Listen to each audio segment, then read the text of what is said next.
Welcome to Talking Grit, a Detroit Lions podcast. Powered by the Monroe County Reporters. Here are your hosts, Jason Harwood and Jacob Litton. Welcome everybody back to another episode of Talking Grit. As the big voice said, I'm Jason Harwood. With me over here is Jacob Litton. We're live on Twitter, X, whatever you want to call it, YouTube and Twitch. We have a few free agent things to wrap up, and then we're going to start to look ahead at this draft that's coming up rather quickly. In the coming weeks, we're going to have a couple of good guests that are going to help us out with draft coverage. Super excited about that. Both Jacob and I are really looking forward to those interviews. So we'll kind of maybe spill those beans later on, but we're not ready to yet. But before we get to all that, Jacob, you had to work this weekend, but how was it other than that? Weekend went fine at work, and now actually on vacation. Kids are on spring break, not going anywhere, but spending a lot of time at home. Some spring cleaning, taking care of some business. But yeah, not at work, so that's okay. Yeah. How about you? Yeah, my weekend was good. Well, you know what my weekend was? It was making that intro video, right? You only got like 17 versions of it as I was coming up with it. 50 videos. Yeah. So you know what I spent my weekend on. Actually, I really enjoyed making that video. It's like one of those things that I kept working on it, and then I sent you like a still version of it, but I wanted some motion in there. And so then it like hit me at some point. I think it was, we went to the Tecumseh girls basketball game. They won the state championship on the drive up or drive back. I thought I had some ideas for motion. I just couldn't figure out how to put the video in there without it looking awkward, and having the word grit and having those different videos in there, it ended up being exactly what I wanted. The other ones were all right, the versions I come up with, but after I kept wanting to watch it over and over, I was like, that's the version that I want to have on there. So yeah, I thought they all turned out good. Yeah, I'm working over my head, and Jason sends me 17 text messages. I know. And he's like, did you watch it? Did you watch the videos? What do you think? It's like, buddy, I am in over my head. Yeah, I didn't know you were working at that point. He's like, don't ignore me. Watch the clips and let me know. Exactly. I mean, I'm not working. I don't care how the day is going there. No, but it's fun. I do like working on that stuff. And then I did a version, and then I woke up at like 6:30 on Sunday morning, and I had a new idea popped in my head. So you had another vision. You were like, okay. Did, and then I, started working on it. So, but it's good. I mean, when inspiration hits you, it's nice to be able to work on it. And luckily, I wasn't working or predisposed anywhere else. But any March Madness real quick, you're decked out in Pistons gear. You're fully on board, huh? Yeah, I know. You're all in.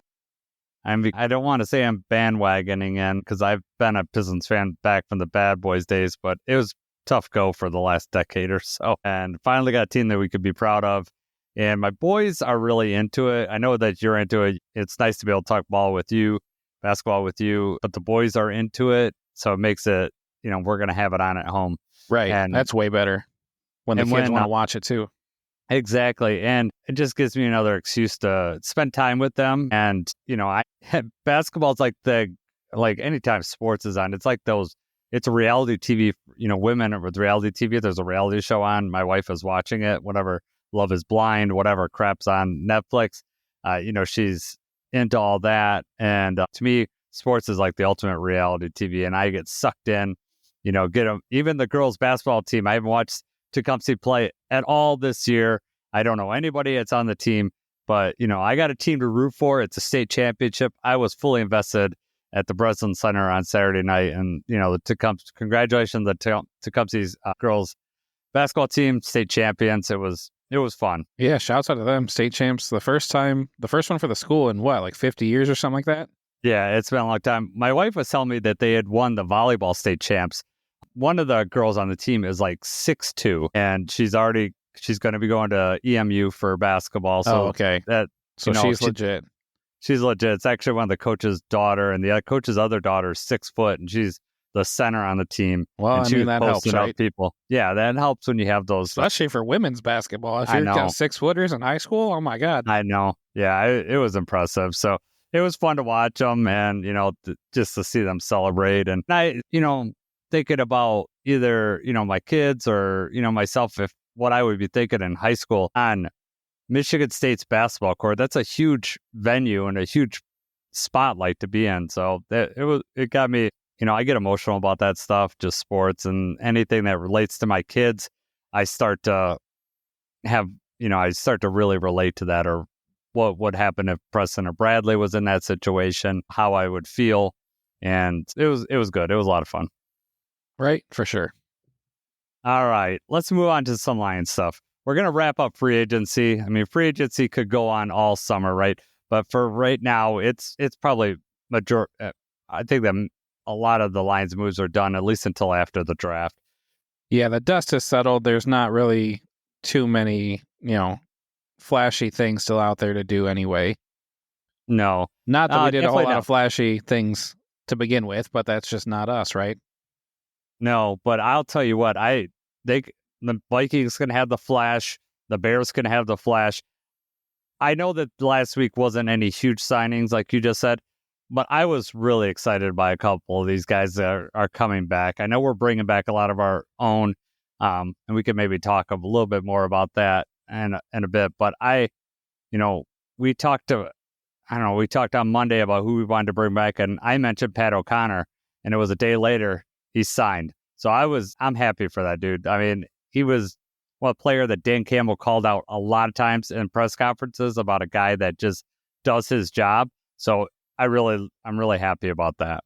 Absolutely. It was funny that it was the day after the pod, because I was kind of on the fence, not necessarily that I didn't want him back on the team. I just didn't know if he was somebody that we're going to sign right away, or if that was going to happen closer to the draft or after the draft before, camp started up.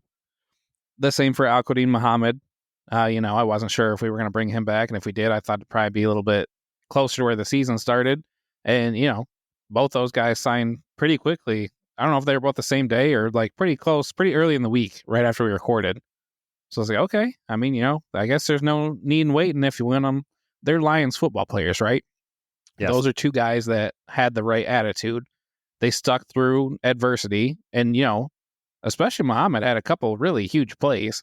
If you look at the overall body of work, maybe not quite as impressive, but I mean, the odds were stacked against both of them. So for them to be able to make impacts, and obviously they stuck out and did the right things in the locker room, and was enough that Dan Campbell and Brad Holmes wanted to bring them back. Yeah, Muhammad is someone that we signed, in the middle of the season when we're going through all those injuries. So he came into a very tough situation trying to get up to speed real quickly.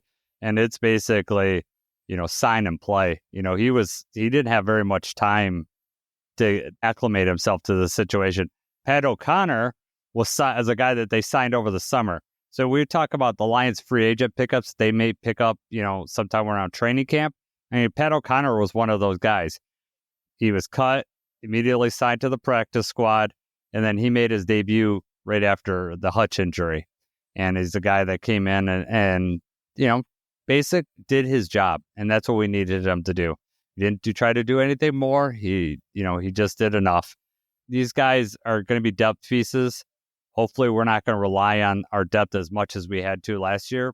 But pretty much anybody that's going to be a practice squad guy will be a part of this team at some point during the season. It's happened throughout Dan Campbell's tenure here. I mean, he talks about it. If a guy gets on the practice squad and does what he's supposed to do in practice, then you're going to get called up. And, you better, hopefully you shine at that point and you'll get an additional call up. Because those guys, they played and now they're re-signed with the Lions. So these are back-end guys that are going to be fighting for jobs, right? They're not top-line guys that they're going to sign. The Colts are going to sign. I mean, some team's going to scoop these guys up. They might be fighting. They're proving themselves for the Lions for next year. So it was really great to see O'Connor and Muhammad sign back. Shane Zylstra is another guy that we talked about last week. We needed a little tight end depth. I wasn't going to be surprised if they signed him back, and they signed him back Tuesday or Wednesday after the pod. Right. And that's a good point, though, too, is that, roster spots are not guaranteed with these free agent pickups. These are guys that are going to come in and compete. Zylstra did not make the initial roster last year. He stuck around, as did Pat O'Connor, like you already mentioned. Muhammad brought him on later into the season, but he only had like a month of practice, 3 weeks of practice before he was out there playing. Yep. And the other guy that we haven't mentioned that, I posted on our Twitter account about it was Dorsey. Just a core special teamer. And, for a team, we're going to talk about our cornerback room later on. We got a whole segment on it. But getting him back, and just something about having him back just gave me a little comfort. And I just like him as a player. And I'm glad that he's back. I really like Dorsey, too. I think I mentioned that last week. He was the one I wanted to get back. Special teams impact. He, can come in and play corner when needed. But yes, no, it was great news to have him back. When they didn't sign him the first 2 weeks, I was kind of wondering about his broken leg. I was wondering, is he progressing fine? Are we waiting until later on in the summer to sign this guy back just because, is there something going on? But he must have progressed well enough, or the training staff must feel comfortable enough that we got him back, and so that's good to have him back on the fold.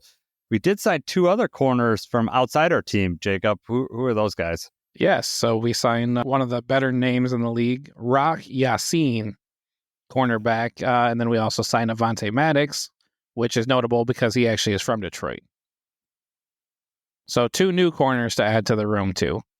Not necessarily, top tier cornerback 1 guys, but cornerback depth that are going to come in and compete. Yes, exactly. So it's, we can't go outside our organization for depth, and we showed it right there. The Avonte Maddox deal is, like you said, he's from Detroit. It's got to be nice for a homecoming for him. And, the other guy, rock solid signing is what I'd say. Ha. Cue the sound effect, right? Where is it at? Exactly. No, I'm not going to mess around with it, but yeah, stupid joke. But we'll get back to these quarterbacks in a second. But one other notable thing is the Kyle Allen contract got released, and it's exactly what I suspected. He's got like $100,000 guaranteed. His whole deal, because he's considered a veteran, is even if he makes the team, which I'm not convinced that he's going to make this team, but if he does, he gets a discount. We get discounted off cap rate because he's listed as a veteran. So his whole number doesn't even count against the cap.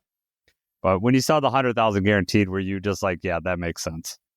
That's exactly what I wanted. We had this discussion last week because that's why I was a little nervous about it. I need to see this guarantee. I need to see this contract because he signed pretty early on.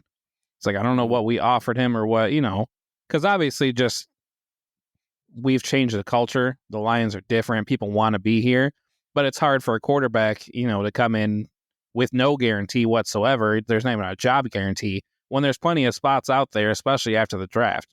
That was my concerns. If you're Kyle Allen, you could have waited out a little bit. You could have got more money. You maybe could have guaranteed a shot at a backup role. 100,000 guaranteed is nothing. So yeah, I'm completely fine with that. Bring him in. Let's see what he has. There's no harm, no foul. It doesn't really matter on the surface. It doesn't affect Hendon Hooker, and that was kind of the bigger issue there. Yeah, exactly. I look back at what Brad Holmes, did his first couple seasons with the backup quarterback, and he has kind of stated the fact that he could have did a better job with that. The Nate Sudfeld, the year that they had David Blau and Nate Sudfeld, and they cut them both before, right at the end of the season.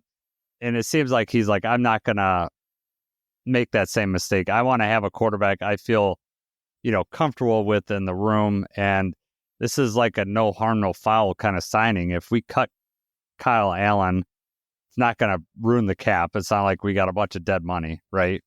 Right. I was just trying to look because it was Tim Boyle, right? It was Tim Boyle and David Blau that we had.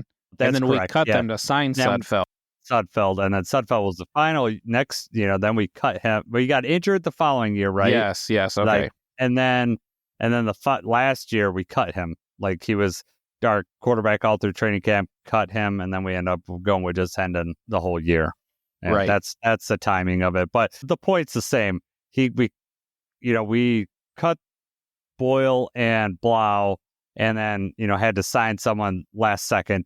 And he had no training. So if Goff would have got hurt in week 1 or 2, yeah, right, we'd have really been throwing somebody. Yep, really sunk. So I think it is also when you look at the cornerback room too.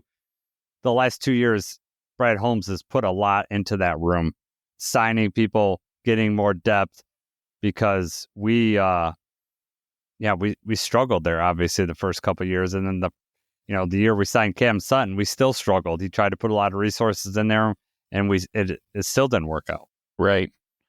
Real quick, shout out Michael Boyle. We got an X comment. Nice. I think he's probably biased because of the last name, but he says Tim Boyle put some respect on the name.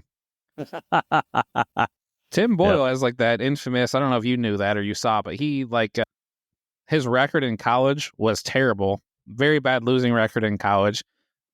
He threw twice as many interceptions as touchdowns. Just, anyone who saw him play did not think NFL prospect at all.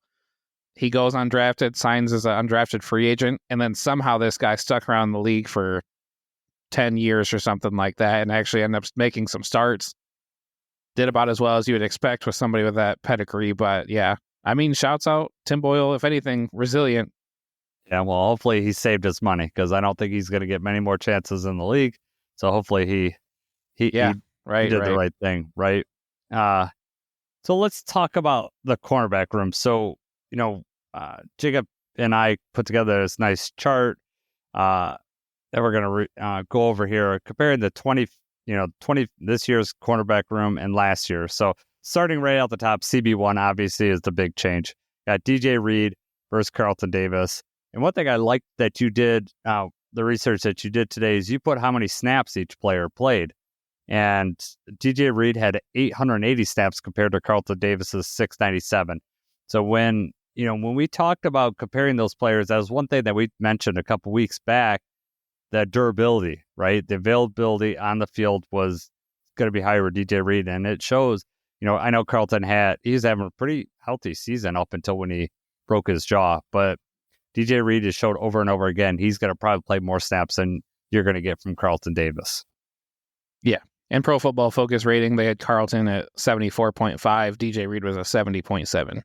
Those are pretty close, essentially the same, especially when you're talking about Pro Football Focus, probably splitting hairs for those couple things. It's also, if you're playing almost 200 more snaps than somebody else, it's 200 more opportunities for you to either go up or down on that chart. So, yes, we're kind of making what we hope is going to be sort of a lateral move there as far as performance. But, I mean, maybe somebody that's going to be able to be out there every game for us. Right, exactly. Because then you're like, well, if he's not out there, then we're going to move Amik around, or we're going to hope Rakestraw steps up, something like that. CB2 is interesting because it's Terrion for both years, right? But what is the big difference is you have Terrion last year, rookie, got penalized a bunch at the beginning of the year. When I was making the intro we talked about earlier, I happened to see some of the stuff in Tampa Bay and how handsy he was. And I still think some of them are ticky-tack, but he was just more handsy at that point than he got later on in the year. So when you put, last year, rookie, 0 snaps, now you have, second year player, 947 snaps under his belt. I know his PFF grade is not great, 51.5, but what I look at, and I'm curious what you think, is like the growth over last year. And now, he's going to have a full off season, and just, I expect a big difference with Terrion this year. Absolutely. It's hard to play cornerback, right? That's one of the hardest spots. So to come in as a rookie and then you have to play that many snaps, we have to count on you as much as we did. You have to play man as much as he did. And you already know how I feel about most of those pass interference and holding and stuff like that. They let the offense get away with a whole lot. They do not let the defense get away with much, especially when you're a rookie. And, some growing pains there. Also had some of those, once he gets that reputation for grabbing on, they're taking shots deep. They're kind of targeting a little bit more. So, yeah, just having that much experience is going to go a long way. Typically, second-year cornerbacks is when they make a pretty big jump, and I expect that to happen for sure with Terrion. Well, one of our favorite players, former Lions, Darius Slay, right? Notorious. I had this discussion with my son Preston. When Darius was available, he would rather have Darius than Terrion. And I tried to explain to him that, Darius is at the end of his career. Terrion is, you can't just set Terrion down and expect him to get better without playing. He might add a point that Darius might be a superior player at this point. But my point is, Darius, year one, had a very bad rookie year. I mean, at one point he got benched. But then the second year, he started to become big play Slay. And then he just kept getting better and better. And I know these are different players, but we're hoping that Terrion has that same trajectory, that he becomes Sub-Zero this year, right? Where he just shuts people down. Ices them out. Exactly. So I think when you look at these comparison charts, and you could look at it for any of the depth chart pieces, when you have a young player, you might see the same name, Terrion Arnold, and for 2024 cornerback, Terrion Arnold, 2025 cornerback. This year's version of Terrion is going to be much better than last year's version. At least that's what I'm expecting. I know the team's expecting that. So I know the name's the same, but the player is going to be different, believe me. The next one is going to be the same name too. We got Amik Robertson as quarterback 3. He's probably going to be lined up in the nickel this year, and how he started out last year. At least that's what I'm expecting, how that's going to line up. What are you expecting from Amik this year? You think we're going to get the same player, the dog? Absolutely. Amik's got the dog in him. I don't think that's going to go anywhere. You hope the performance on the field stays the same. I also think that this is one of those things, we have a competition in training camp, because Rakestraw, he got hurt. Rookie Ennis Rakestraw, he had potential that he was going to make some starts at nickel. That just never happened. He couldn't stay healthy, couldn't get on the field because Amik had played so well. So now Amik's the one with the leg up. Obviously, when you talk about Terrion Arnold, the rookie makes a huge leap from year 1 to year 2. Now you've got a veteran like Amik Robertson. What you're hoping for Amik is that he continues where he left off last year and plays at that level. You're always hoping they play a little better, but you're just hoping to be at that level. You're hoping there's no fall off. You want that level of performance, like that game against the Vikings when he shut down Justin Jefferson. That's what you're hoping. That's the best version of Amik Robertson. That's what we're hoping we're getting. I also like that, Amik showed that he could play on the outside for us last year and play well. And so that gives you a little bit of comfort. Say in training camp, Rakestraw shows that, hey, he can hold down the nickel. You get an injury to one of those top 2 guys, you move Amik to the outside, and then you got Rakestraw come back up. So you don't have to pull a branch up, back from the safety, and then you're backfilling with a safety that's maybe not ready. You can keep Branch in that spot, because when we had to move Branch up front, his interceptions and stuff all just fell off a cliff. Right. And, well, it's going to be interesting too. New defensive coordinator, Kelvin Shepard, maybe he doesn't play it the same way if some injuries happen. Maybe he doesn't want to move Branch up. He'll figure something else out. So let's hope it doesn't come to that. We don't want any more injuries, but yeah. Yep. So Rakestraw is going to be interesting because, we talk about a big year 2 jump for Terrion. Rakestraw didn't play anywhere close to what Terrion did, but even beyond that, he was injured for a lot of the season. So can we expect a big year 2 jump from a guy that didn't get as much playing time? That'll be interesting. It'd be one thing that I'm going to be definitely watching when we go up for training camp, and I'm hoping that you and I get to go up and do what we did last year, watch it together. That'll be a guy that I'm definitely watching to see how he's performing and what team he's repping with, and what position are they going to cross. I'm sure he's going to get cross-trained inside and outside corner, and then inside nickel. I could imagine they're going to cross-train him on that so he could back up both positions. Yeah, he looked good in training camp last year, right? He was actually somebody that kind of stood out. I was like, okay, Rakestraw. He made an interception in front of us and everything. So yeah, hopefully without the snaps, obviously it's not going to be as high, but you hope the game is slowed down a little bit for him. That's a year of growth. He's been in the system. He's been around the league. You're hoping it slows down, maybe not to the level of Terrion, but we'll see. He looked game ready in the little bit that we saw him. Yeah, and I think we mentioned this on the pod before. There was talk of him actually was going to start in week 2 with Tampa as the starting nickel over Amik. There was talk of that. I think it was Rakestraw himself that said that. So right, and he got hurt in warm-ups, I think.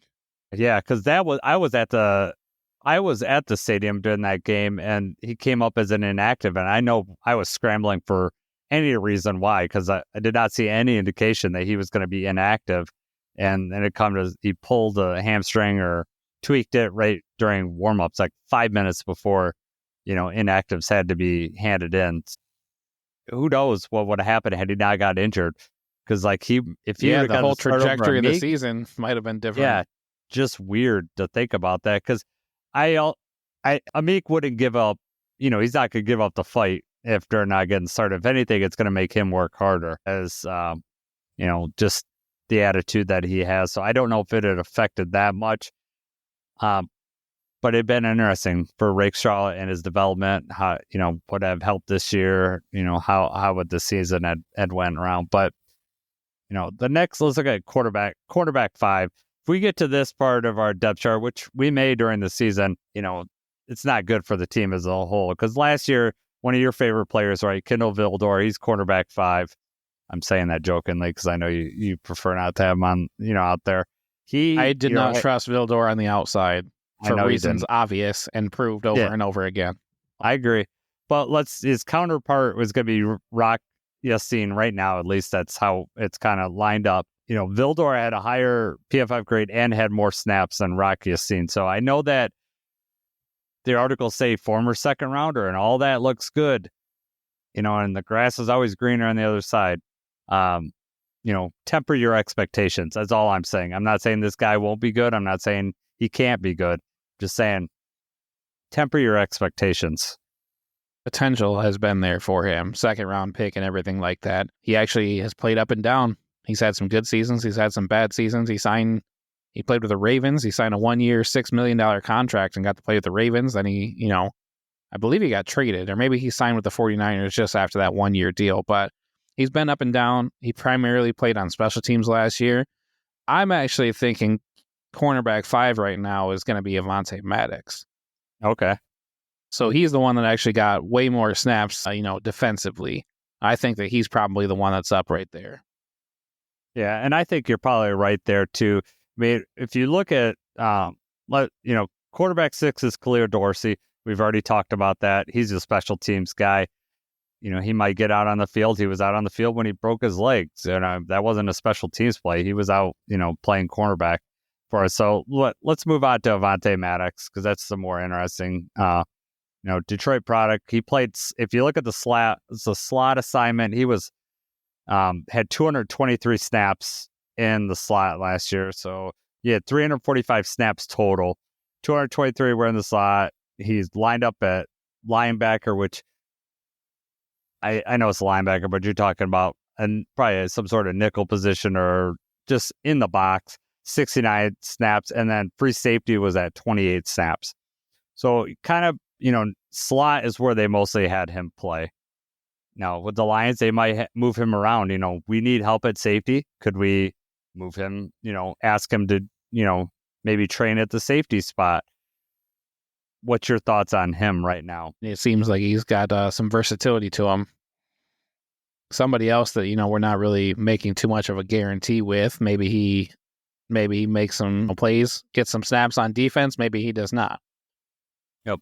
I just think based on the body of work, where he was at last year and what he's at right now, he probably has a leg up over the other guys as far as getting on the field as a cornerback outside of special teams. Yep. Especially if you have the ability to play inside, outside, safety, Mm-hmm. It'll be interesting. We'll see more, depending on where they, they haven't signed another safety yet, and we really don't have much depth. We have Strickland and Maurice Norris as our safeties behind, right now, which right behind, our all-pro, my opinion, all-pro safeties, just one right now with Kirby, but Branch is on his way. So the drop-off is steep if something happens to one of those guys. Exactly. And so I want, especially as hard as Branch hits, you could just, he's had a concussion last year, missed the Seattle game. We're going to need some depth there. So it'll be, if we don't sign someone, I don't think I necessarily want to pull in a draft pick, to expect them to step up. Because I don't know. I just don't expect a safety to be able to come in there and spot start.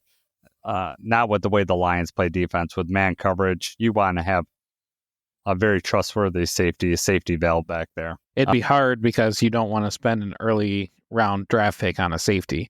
It has to be somebody that you get in the mid to late rounds. And then if you're getting somebody in the mid to late rounds, chances are they're not going to be ready to slot right in when you need them to. And that'd be Then we'd be closer if we were just going with Strickland or Norris, who were both undrafted free agents last year.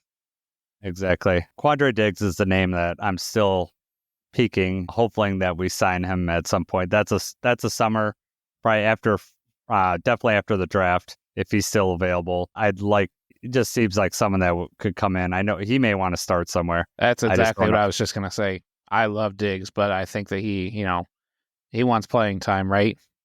Yep. But, hopefully, you know what? If he wants to come home, run it back, I'm sure everybody in Detroit would be up for that. Exactly. And one thing I do know about the Lions, they're going to get the most talented people on the field. So Diggs is going to get his fair shot. Not that he's going to start over Branch or Kirby. I just don't, not going to start over definitely a healthy version of either of those players.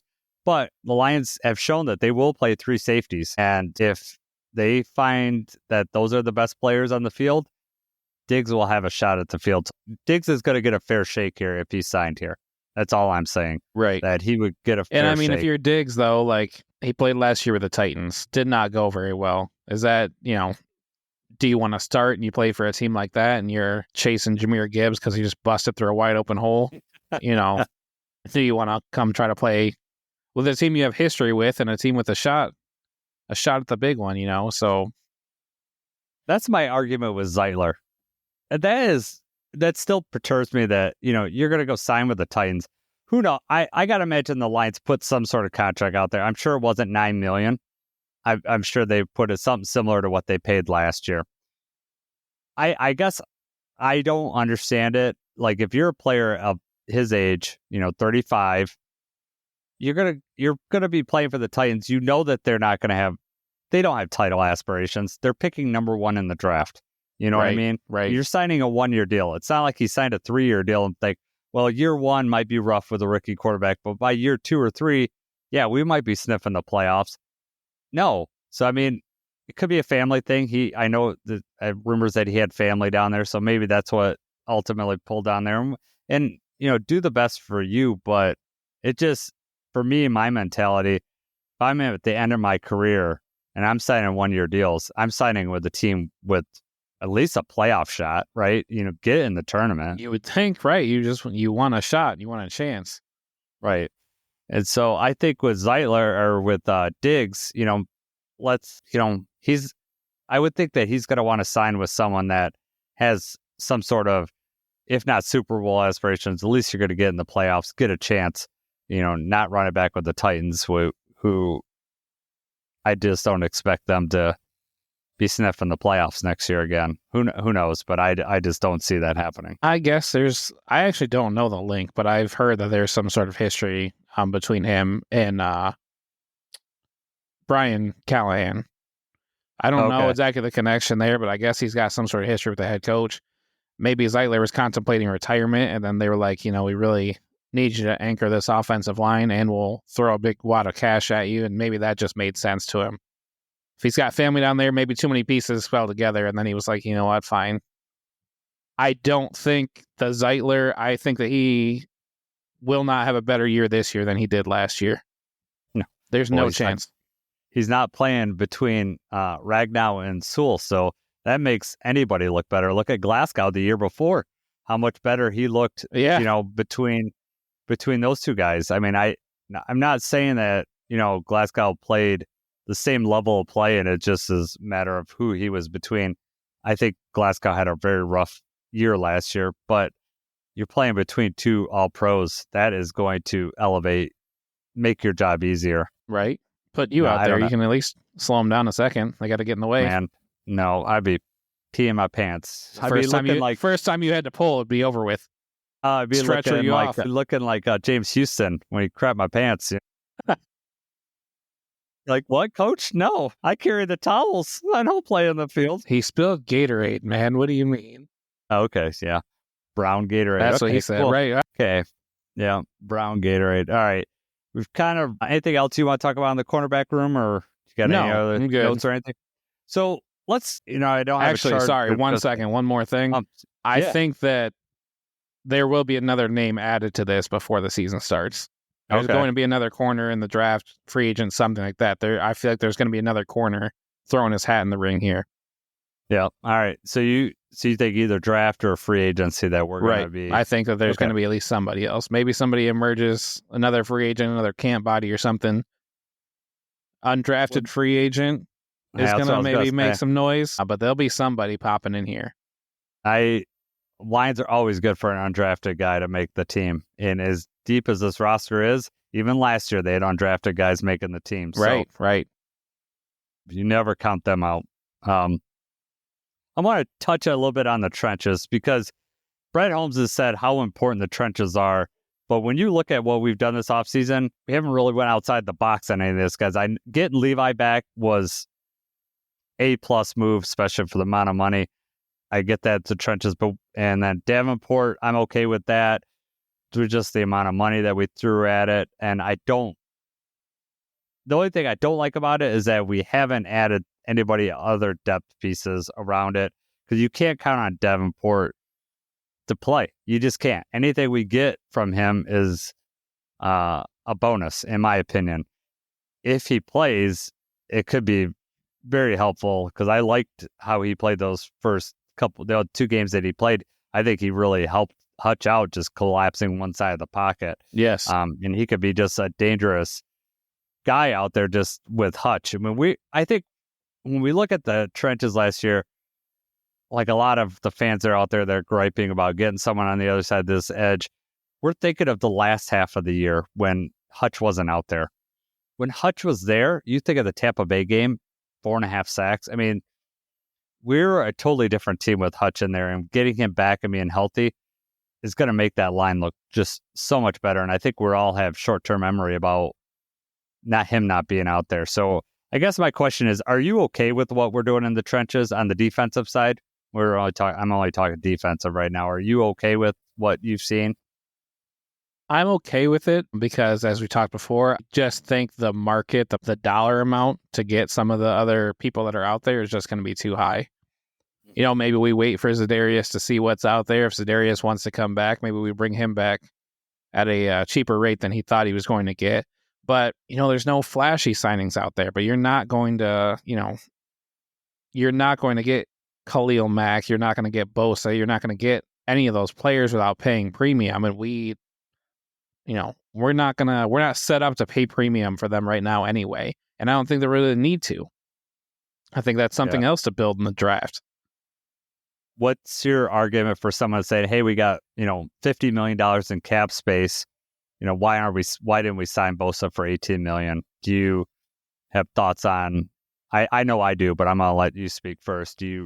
What's your thought on if I say I'm a guy that's saying that, what's your argument against that? I mean, yes, we have the cap space right now, but we don't in the future. And this is also part of the whole trading thing. Like, do we really want to put all of our eggs in one basket and go get Myles Garrett? Do we, I don't think, in my opinion, that Bosa is going to perform well enough to earn the money that he's being paid. And I think that that's also true for probably the top 4 or 5 edge people that have been paid, in free agency. The rate of return is not going to be that high. It's also just something I don't care for. That's not what we do. We'll pay our own players, once, Hutchinson's going to get a contract here really soon.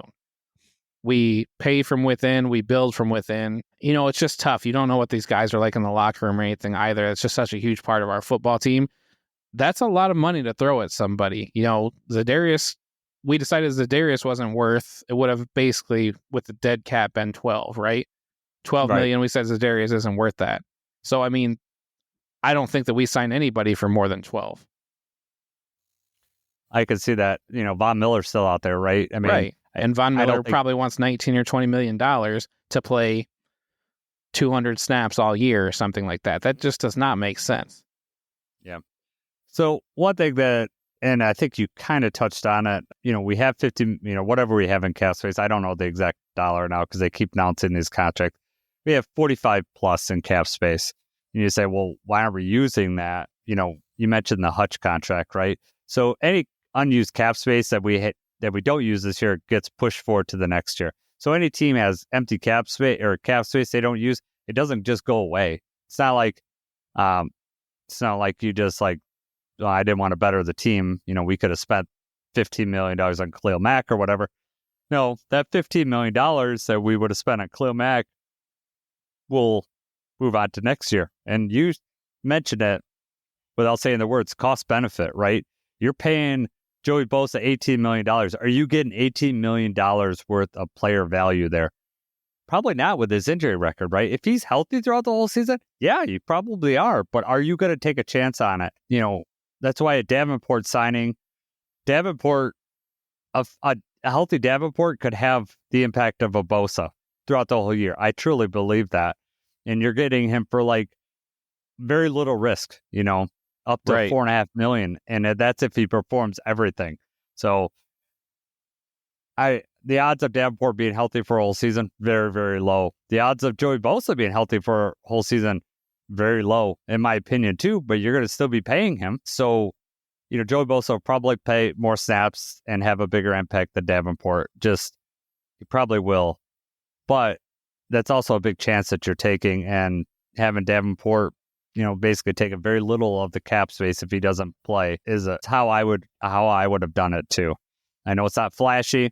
I know people don't like it, but I also don't think it's the end of Brad Holmes building the trenches on the defensive side. Real quick, I just have those numbers because I just want to bring up. So Myles Garrett obviously was the top paid edge in the offseason. So he is averaging $40 million per year. So that's insane, obviously. Number two, Danielle Hunter, $35.6 million a year, which is funny because Max Crosby is $35.5. So you think Danielle is like, hey, I need 0.1 higher. Yeah. But all three of those guys are hovering around like 70 to 75% of defensive snaps. Then you've got Von Miller, who is unsigned, but he was at $19 million last year. He only played 25% snaps on defense. We just mentioned Joey Bosa, signed for $12 million, 12.6. I actually think that almost all of that was guaranteed. And he played 41% of snaps last year. Khalil Mack, $18 million. He played 56% snaps last year. So, I mean, you're not getting your money's worth out of these guys. No. No, I mean, that's where Hutch is just a unicorn because he's playing like crazy amounts of snaps and his play is not being diminished.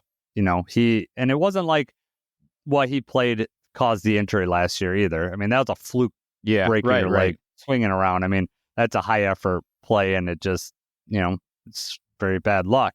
So you don't see diminishing returns with Hutch because that's why he was drafted number 2 overall and should have been number 1 overall. High motor guy that gives you his all, has amazing stamina that he can maintain that through the whole year. And it's going to be so nice to see him on the field again. I am going to be so happy to see that guy out there. It's going to be great.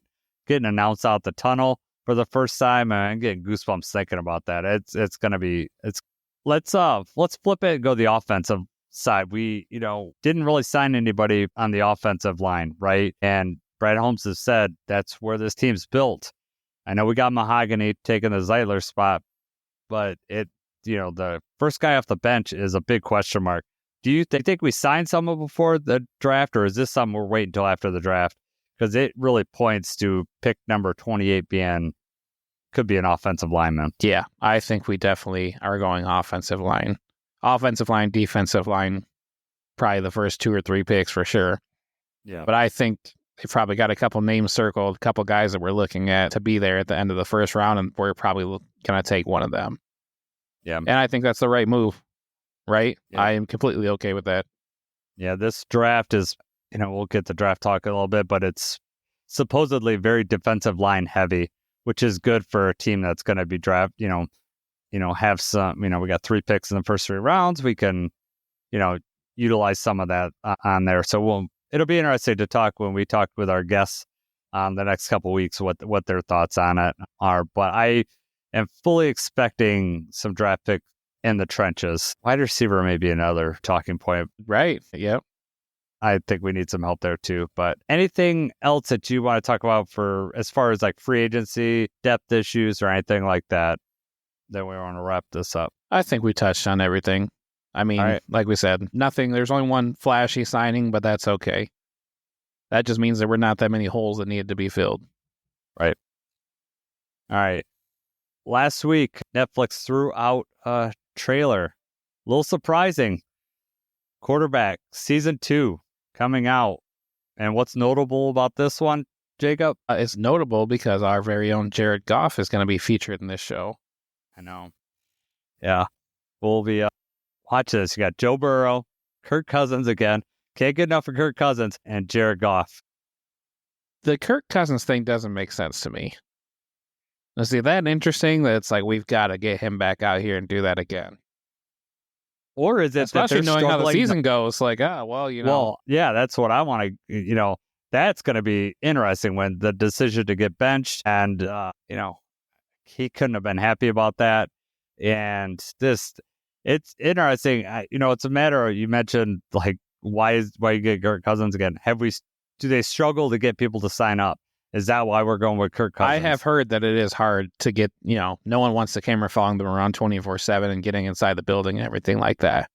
Yeah. And I think that Goff had turned down the first season of quarterback. He did. But that's the rumor. Maybe he was used to these cameras being around Amon-Ra and just decided, you know what, fine, we'll go for it. Yeah. Yeah. We got to relive the last game of the year again in these. Right. That's going to be torture. I know. It took me a couple weeks before I watched that. Well, here's an interesting question for you. Would you say that loss was more painful than the San Francisco loss? Wow, man. It's a different kind of pain, but I don't think I was affected as much by that one as I was the 49ers. You think so? I have the lead and everything the way we did, and we weren't expected to be there. We had everything going for us against the 49ers. Then it was all slipping away. That was tough. And then there was the unknown, like, are we ever going to make it back? Are we going to even, how's the team going to look next year handling adversity? And then you have this year where it's like, you know what? The odds have been stacked against defense week in and week out, and yet we're still finding a way to get this done. And we knew we were a good football team. We knew we had potential. And then to, come up short at home off the bye week. I'm not going to say it was not crushing. It's a different kind of crushing. I just think the 49ers was worse. Yeah, I don't know, but I don't know. That's really tough for me. I think it's we're a little bit more removed from the 49ers. I just know that after the 49ers game, yes, I'm devastated that we lost and we were so close to the Super Bowl, but I felt at that point that things are only looking up. I felt like we were, got further than I thought during that season, right, like into the NFC Championship game. So there's a lot of positive emotions. But when I look at, we, first seed, losing that, and I know injuries played a huge part in that. If we have a fully healthy team, we win the Super Bowl. That's but I'm not going to make excuses because we still had to go and win. Part of it was the way we handled the Vikings, another top team, both, they were 14-3. I get that, but they still had won, many games. It's not like they were a cupcake. They didn't have them by accident. Right. No.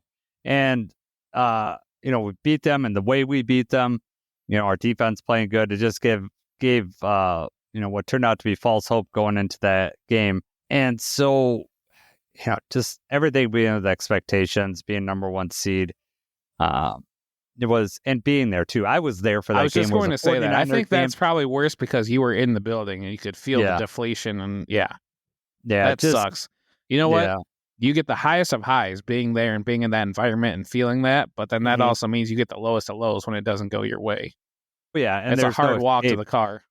Yeah, there's no escape, right? And you can't shut the TV off.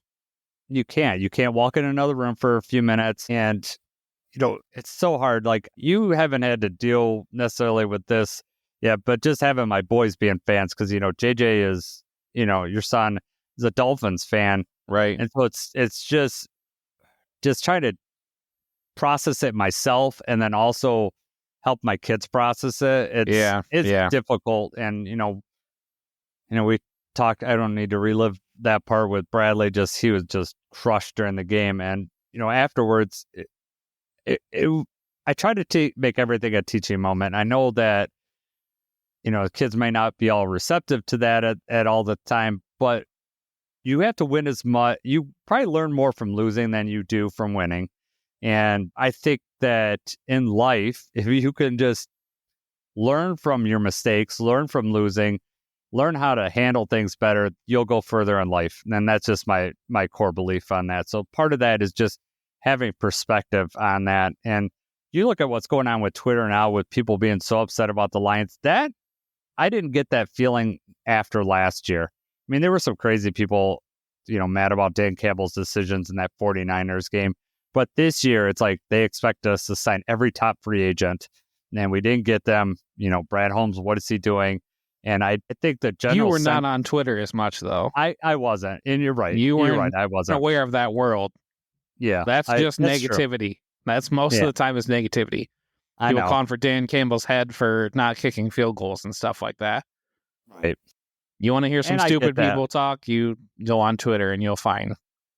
Right. They're not hiding. No, they're not. They're the loudest ones, right? Right. I just... And you're probably right. I just didn't subject myself to that negativity, so I wasn't aware that it was out there, and we weren't doing the podcast. You were probably happier before I introduced you to Twitter, huh? Yeah. No, but it helps me to have other people.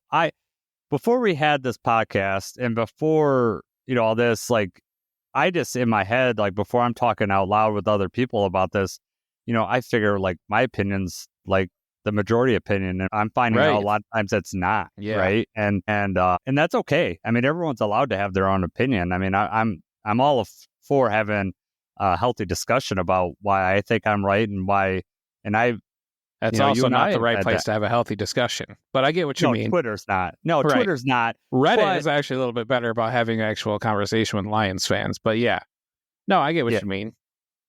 Yeah. So it'd be getting back to the quarterback thing, it'll be, Goff had a pretty good season. It'll be interesting to see what he says after, the Houston game, right? The 5 turnover game, and what comes out of that, because that'll be very interesting. But I think he got married, so they'll probably talk about that. And then also, she's pregnant. So I'm sure that that'll be brought up on the show too. So that'll, from a human standpoint, I'm interested in seeing all that. It's going to be good TV. Joe Burrow, the season that he had and everything, plus the Bengals struggles, how well things are going for us. The Kirk Cousins thing, the whole new team, the big contract, and, to see that not play out and them have to bench him. Yeah. No, it's definitely going to be fun to watch. It's funny because I did not see this right away. So I don't know if it's the same trailer or if there's multiple trailers, but they had a trailer that came out and it was instead of it being called quarterback, it was called mascot. And, it was just the mascots or whatever. Well, I saw that when I was at the gym in a 10-second window and I see mascot. I was like, what a dumb idea for a show. Netflix is really grasping for straws here. And it was an hour later, I saw, I was like, oh, okay, that was a joke. And then Goff is going to be on there. Yeah, I saw that, and I was like, man, they really struggled to get players. They had to go down to the mascot when I first saw it, and then they switched it in. I'm just happy Patrick Mahomes is not part of it, because I don't want to see anything more about that. It would have been cool if Hurts was on there. You got to see the Super Bowl thing again. Yeah, and what other quarterback would you want to see? What if you had to choose on there? What quarterback would you have been? Sam Darnold having the season of his life would have been interesting. Right, in hindsight. But I think that would have been a hard sell for Netflix. Let's put Sam Darnold on this show. Right. I don't think the ratings necessarily. Baker Mayfield just bleeds that, that's must-see TV. I think the Baker should have been on there. My guess is that they had to have offered him, and he, declined several times because they need him on there. Jameis Winston, not a starter. Somebody else that's great behind the camera or in front of the camera. They put Marcus Mariota on there. So it's they had to have worked their way down before they brought Kirk Cousins back. They had to have asked probably 20 other quarterbacks before they were you know what, let's just put Kirk back on. Yeah. You got Josh Allen, who, seems like a pretty likable dude. So, I mean, I would think he'd play well on. JJ hates Josh Allen. Yeah. With a passion. Why? He didn't. Because he's a Dolphins fan? Or right. Well, for the longest time, he didn't like the Chiefs. Tyreek came to the Dolphins, and then he was all about Tyreek Hill, But he was shocked that Josh Allen got the cover. All the turnovers and everything, he was like, Josh Allen is not as good. There's also a lot of Josh Allen talks a lot of trash and everything, I guess, is not always likable in that regard. So, yeah. Wasn't happy that this season went so well for Josh Allen either. Yeah. But it probably stems the majority just from being a Dolphins fan and having to deal with that. Brock Purdy would have been an interesting choice. I know he had a rough, 49ers had a rough season, but him going into a big contract year, potentially signing, that would have been an interesting choice. Yeah. They had to have asked him, right? I would think so. I mean, I don't think he's an overly interesting dude just from him talking and stuff like that. I mean, maybe, No, I don't think he's must-see TV, but he definitely, the storylines are around him and the players around him and having to deal with that stuff.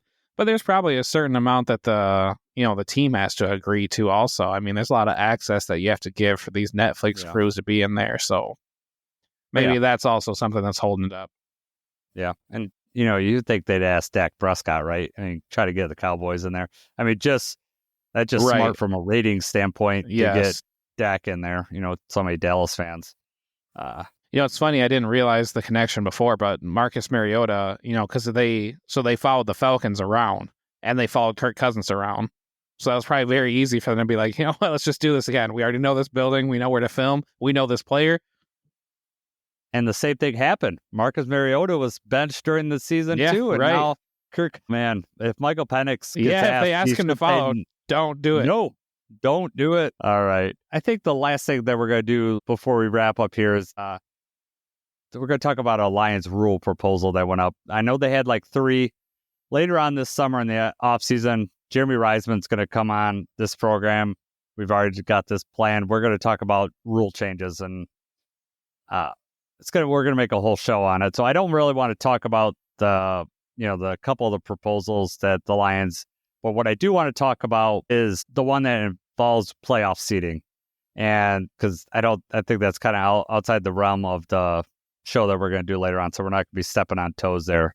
So if you haven't seen it, the Lions propose that the seeding is based on records and basically the division winners don't matter. So if you're a wild card team that has a better record, you would get a home game.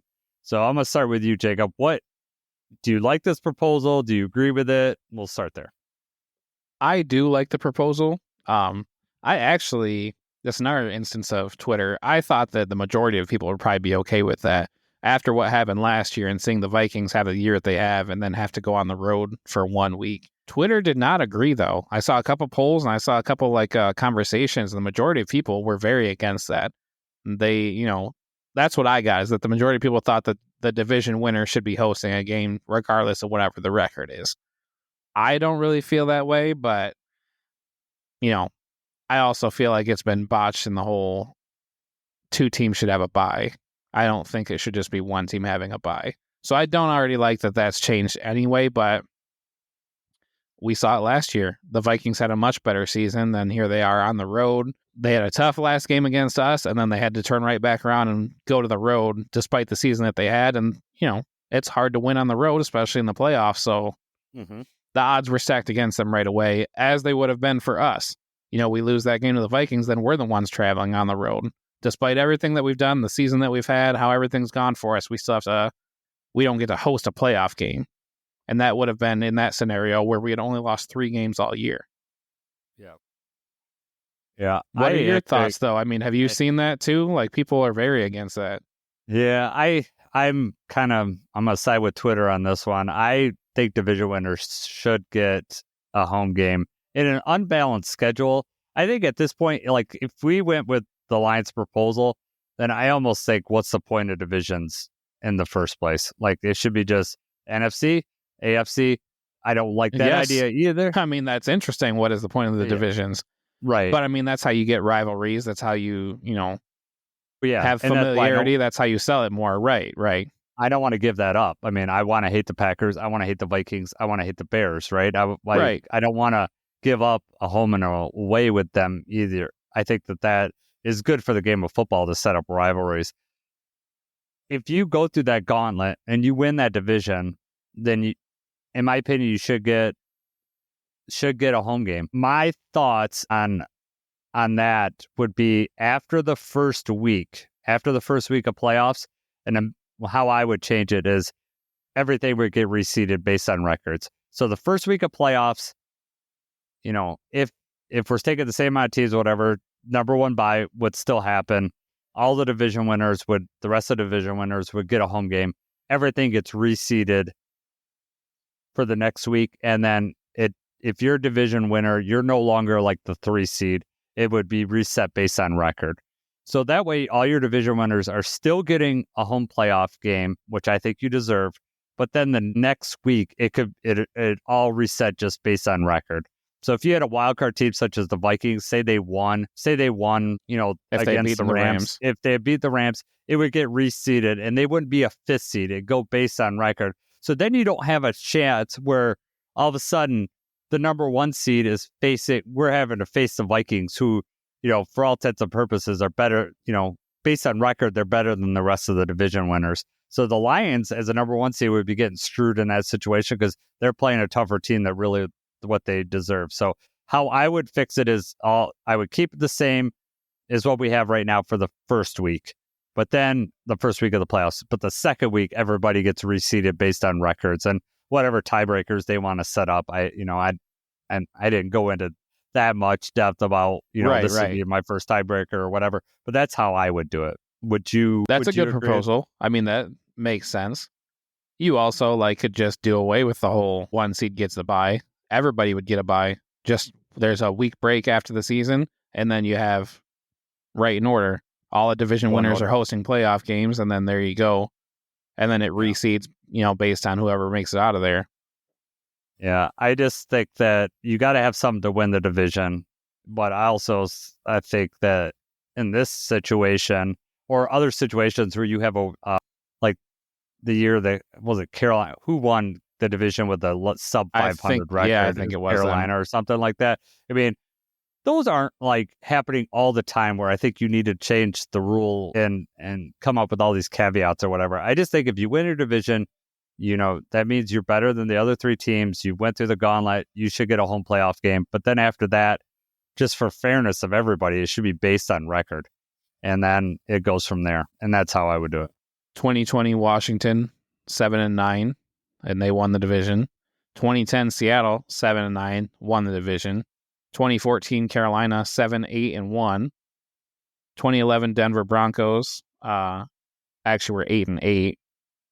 2008 San Diego Chargers, 8-8. So I mean, looks like most of these are 500, but there have been a couple instances where they've had a losing record. And actually, those 2 times those teams with a losing record won the wild card round, probably thanks to the fact that they were hosting that game.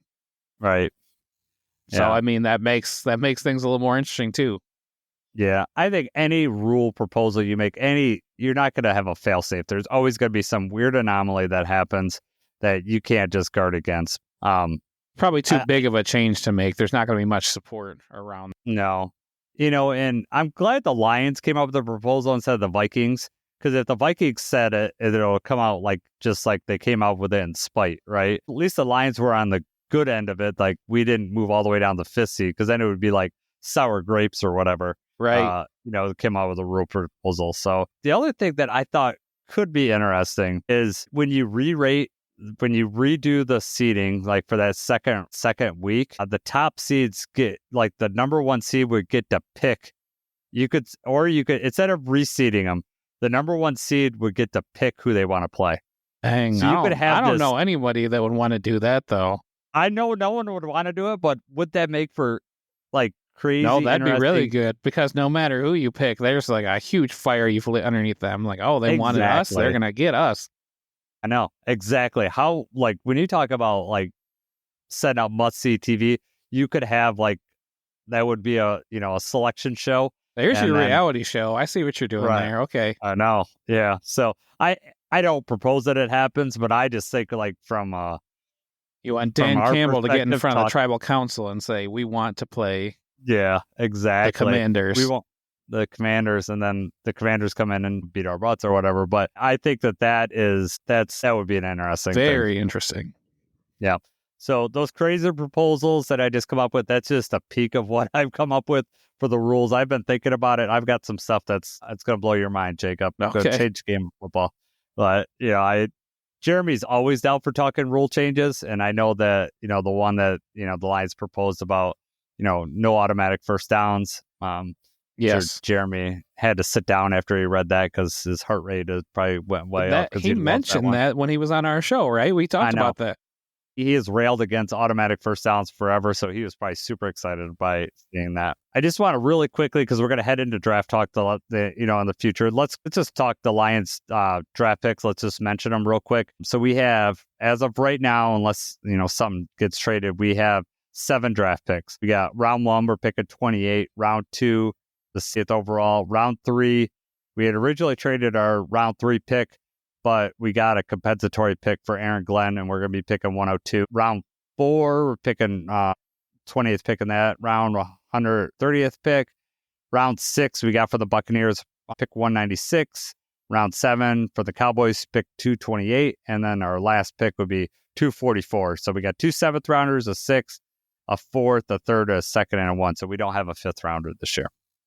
And anybody who's not a believer, you can go look at Brad Holmes and look at our draft history and think, these 6th and 7th round picks are not just throwaway picks. There's a lot of thought that goes into there. And our round 6 picks last year, one of them, we had Wingo played 11 games. Mahogany was drafted in round 6, played 7 games, and is probably going to be an impact player for us in the future.